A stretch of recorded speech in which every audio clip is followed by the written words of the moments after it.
16 जुलाई 1945, new Mexico का रेगिस्तान। अंधेरे में छुपा एक नया सूरज उगने वाला था, इंसान का बनाया हुआ। यह था पहला atomic bomb test, codename Trinity. केंद्र में थे जे रॉबर्ट ओपेनहाइमर, जिनकी उंगलियां कांप रही थी। सालों की मेहनत, अरबों डॉलर, हजारों वैज्ञानिकों की उम्मीदें, सब कुछ अगले कुछ सेकंड पर टिका था। काउंटडाउन शुरू 10, 9, 8। बंकर में छुपे वैज्ञानिकों की निगाहें स्टील टावर पर टिकी थी, जहां गैजेट रखा था। ये सिर्फ बम नहीं, विज्ञान की सबसे खतरनाक ताकत का प्रदर्शन था। ओपेनहाइमर जानते थे, इस धमाके के बाद दुनिया बदल जाएगी। काउंटडाउन 0, एक तेज रोशनी, दिन से भी ज्यादा चमकदार, आग का गोला, मशरूम बादल, जमीन कांप उठी, मीलों दूर तक धमाके की आवाज। कुछ वैज्ञानिकों ने तालियां बजाईं, कुछ सन्न रह गए। ओपेनहाइमर के चेहरे पर चिंता थी, खुशी नहीं। उन्होंने इतिहास रच दिया था, लेकिन इसकी कीमत क्या होगी? विज्ञान की सीमाएं टूटी थीं, मानवता की भी शायद। ओपेनहाइमर एटम बम के पिता बन गए, सम्मान और बोझ दो। इस धमाके की गूंज दशकों तक दुनिया में सुनाई देती रही। उन्होंने एक ऐसी शक्ति को उजागर किया जिसे इंसान शायद कभी नियंत्रित न कर सके। ये कहानी उसी शख्स की है जिसने दुनिया को बचाने के लिए उसे तबाह करने का हथियार बनाया। क्या वो हीरो थे या विलेन? इतिहास आज भी तय नहीं कर पाया। ट्रिनिटी टेस्ट ने ओपेनहाइमर और मानवता दोनों को हमेशा के लिए बदल दिया। ये एक नई खतरनाक दुनिया की शुरुआत थी, और इसी से शुरू होती है ओपेनहाइमर की असली कहानी। जे रॉबर्ट ओपेनहाइमर का जन्म 22 अप्रैल 1904 न्यूयॉर्क के एक अमीर यहूदी परिवार में हुआ। घर में ज्ञान और कला का माहौल था। ओपेनहाइमर बचपन से ही तेज दिमाग के थे। विज्ञान, भाषाएं, साहित्य, दर्शन, हर चीज में रुचि। वो कुछ ही हफ्तों में नई भाषा सीख सकते थे। उनकी जिज्ञासा असीमित थी। यही उन्हें क्वांटम फिजिक्स की रहस्यमयी दुनिया में ले गई। न्यूयॉर्क में पढ़ाई, फिर हार्वर्ड, सिर्फ 3 साल में डिग्री। किताबों से आगे उन्हें इंसानी भावनाओं और रिश्तों की जटिलता भी आकर्षित करती थी।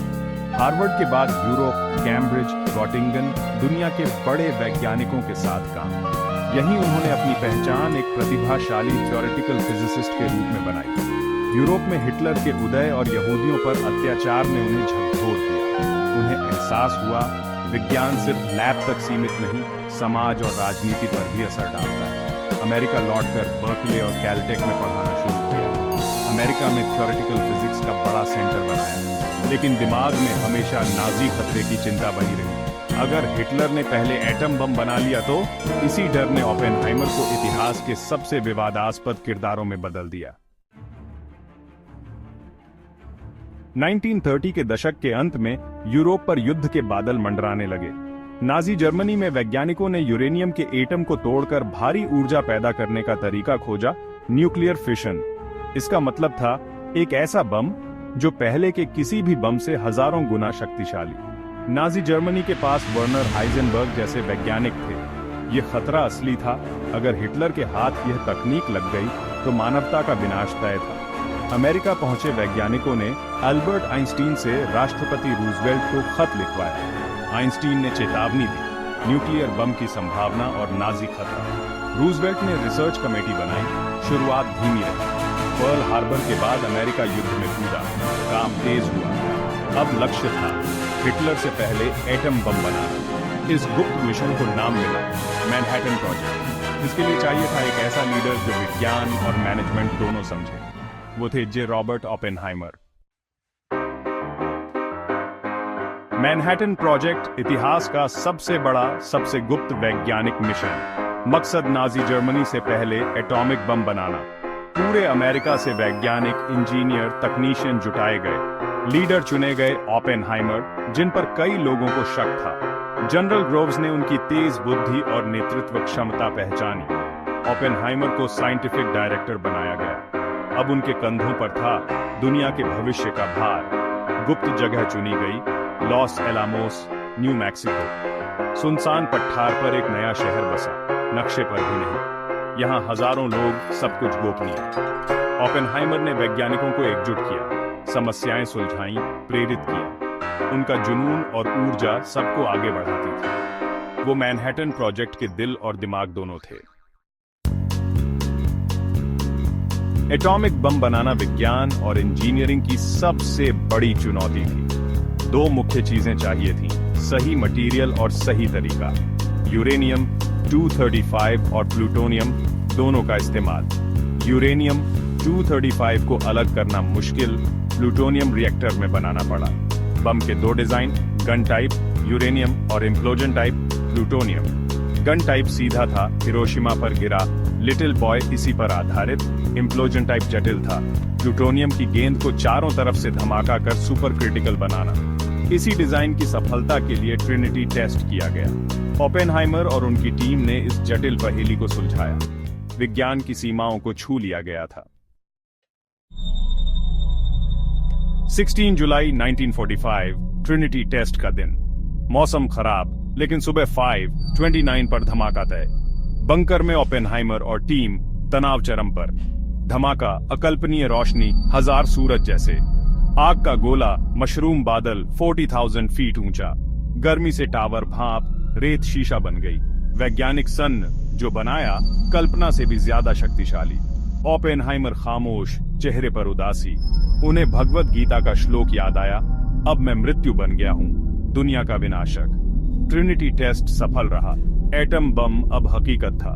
अब फैसला नेताओं और सेना के हाथ में था। ओपेनहाइमर और कुछ वैज्ञानिकों ने उम्मीद की थी बम का इस्तेमाल सिर्फ प्रदर्शन के लिए हो, लेकिन ऐसा नहीं हुआ। ओपेनहाइमर ने जो आग जलाई थी, अब वो उनके नियंत्रण से बाहर थी। उन्होंने दुनिया को बदलने वाला हथियार बना दिया था। अब वो खुद इस बदलाव के नतीजों से जूझ रहे थे। विज्ञान की जीत, लेकिन मानवता की चिंता। ट्रिनिटी टेस्ट के 3 हफ्ते बाद 6 अगस्त 1945 हिरोशिमा पर लिटिल बॉय गिरा। शहर तबाह, 80,000 लोग मारे गए। 3 दिन बाद नागासाकी पर फैट मैन, हजारों और मारे गए। जापान ने आत्मसमर्पण किया, युद्ध खत्म। अमेरिका में जश्न, ओपेनहाइमर हीरो बने। लेकिन ओपेनहाइमर जश्न नहीं मना पाए। हिरोशिमा नागासाकी की तबाही ने उन्हें अंदर तक हिला दिया। बम हिटलर के लिए बनाया था, इस्तेमाल जापान पर हुआ। ओपेनहाइमर को गहरा अपराध बोध हुआ। राष्ट्रपति ट्रूमैन से मुलाकात में बोले, मेरे हाथ खून से रंगे। ट्रूमैन ने जिम्मेदारी खुद ली, लेकिन ओपेनहाइमर टूट गए। अब उन्होंने न्यूक्लियर हथियारों के खिलाफ आवाज उठाई। जिस शख्स ने बम बनाया, वही उसका सबसे बड़ा आलोचक बन गया। कोल्ड वॉर में अमेरिका में कम्युनिस्टों का डर बढ़ा। ओपेनहाइमर के वामपंथी झुकाव और हाइड्रोजन बम विरोध के कारण उन पर शक किया गया। 1954 में सुरक्षा सुनवाई, उनकी साख पर हमला। सिक्योरिटी क्लियरेंस रद्द, सरकारी प्रोजेक्ट से बाहर। एटम बम के पिता को संदिग्ध बना दिया गया। ओपेनहाइमर टूट गए, सार्वजनिक जीवन से दूर हो गए। ये कहानी दिखाती है राजनीति में विज्ञान और तर्क कैसे किनारे हो जाते हैं। अपमान के बाद ओपेनहाइमर ने बाकी जीवन खामोशी में बिताया। प्रिंसटन में पढ़ाया, लेकिन पुरानी चमक खो गई। समय के साथ लोगों को एहसास हुआ 1954 की सुनवाई अन्याय थी। 1963 में उन्हें एनरिको फर्मी अवार्ड मिला, देर से मिली स्वीकृति।